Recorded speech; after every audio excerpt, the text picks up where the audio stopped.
When I was 12 years old, we had a bit of a menagerie at my house.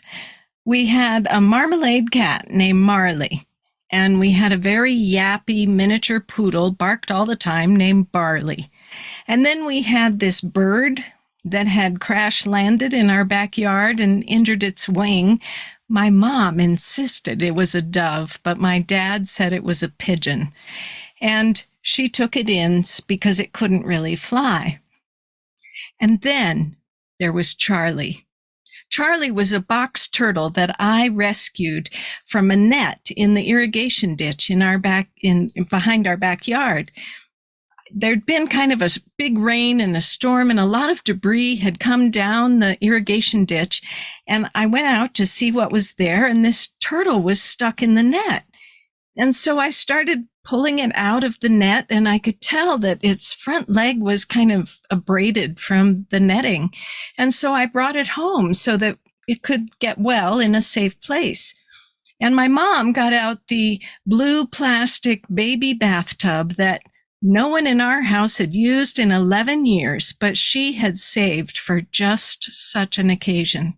So we got Charlie all set up with some food and a bowl of water and a towel. And it was a few weeks after that that I decided to make lollipops. Now, my mom was not at all adventurous in the kitchen, but she had long since taught me to read a recipe, and she was fine with me making treats for the family because I cleaned everything up afterwards. And that's no lie. So she agreed to be on call because to make lollipops, you take sugar and corn syrup and you heat it up to 300 degrees, which is maybe a lot for a 12-year-old to be managing. So she was my backup. But I had set up wax paper on the tile counter with popsicle sticks for the lollipop sticks. And I had kind of a mess where the pantry was because the corn syrup had been at the back of the cabinet. So I had had to take everything out, but I would clean it up later. And we got it all set, and the syrup was starting to cook. And I had watched very carefully on the candy thermometer as it went from soft ball to firm ball to hard ball. And it was just coming to soft crack stage, which is the stage just below hard crack where I wanted to get it, when the doorbell rang. And my mom went to answer it, and I couldn't see the front door from where I was, but the back door was also open, and a big gust of wind slammed the front door open, and I heard my mom go, "Oh!" And I said, "What happened? What's the matter?" She said, "Oh, Barley got out. I'll be right back." Well, I'm watching this thermometer get higher and higher, and I knew that when the time came, I was going to have to move really fast, because if you don't, then all of that syrup just hardens into a great big lollipop stuck to the bottom of the pan. So there was another gust of wind and a sound like the bird cage blowing over, and sure enough, here came Farley with his wonky wing trying to flap, and he landed up on the counter on top of the baking soda box, and he was right next to the stove. I didn't want him to end up in the syrup, so I went to grab him, but that scared him, and he launched up, still with the baking soda box attached to his claws, and then he dropped that right in the pan of syrup and flew over to the kitchen stool. Now, the baking soda and the syrup reacted, and it started to bubble up to the edge of the pan, and I didn't want it to boil over, so I grabbed a hot pad and I grabbed the handle of the pan, but in my hurry, I didn't just pull it off the heat. I pulled it all the way off the stove, and it landed on the floor, and hot, bubbling syrup went running across the linoleum floor and into the dining room.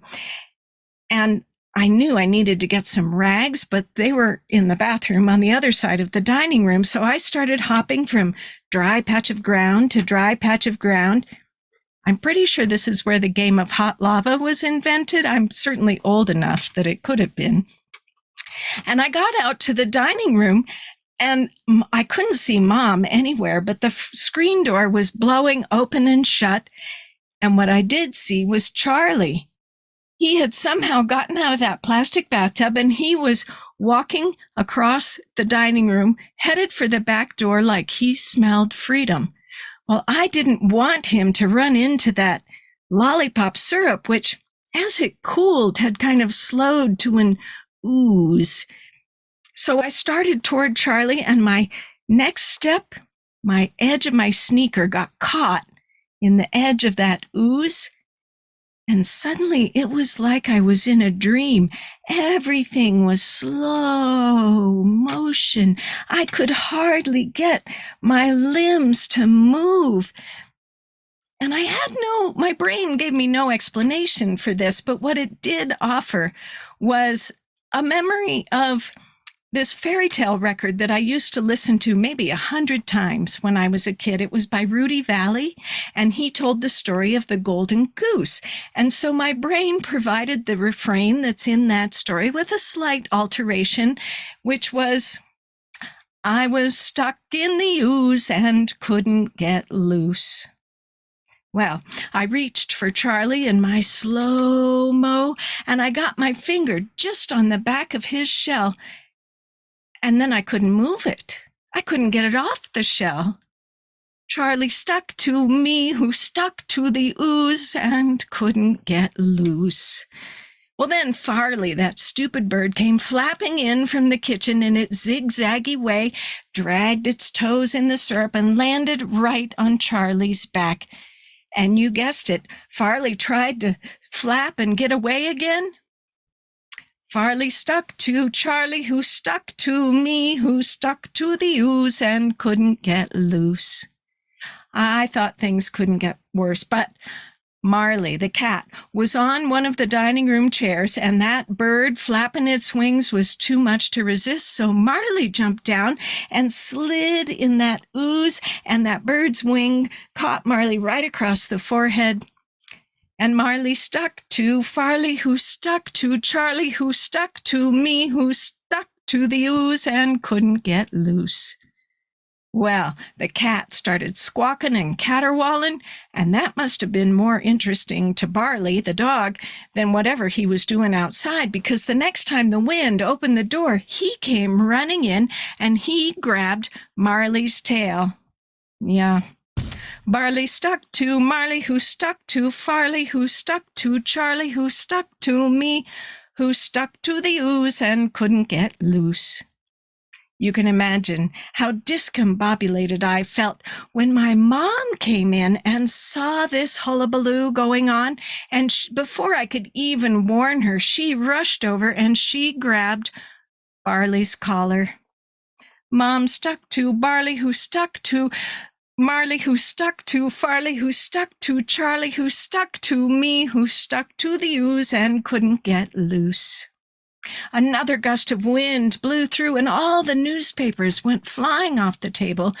And when I looked back, there was this little man standing right next to my mom. He only came up to her knee, but he had a long gray beard and loose gray clothing, kind of the color of wood that's weathered a really long time.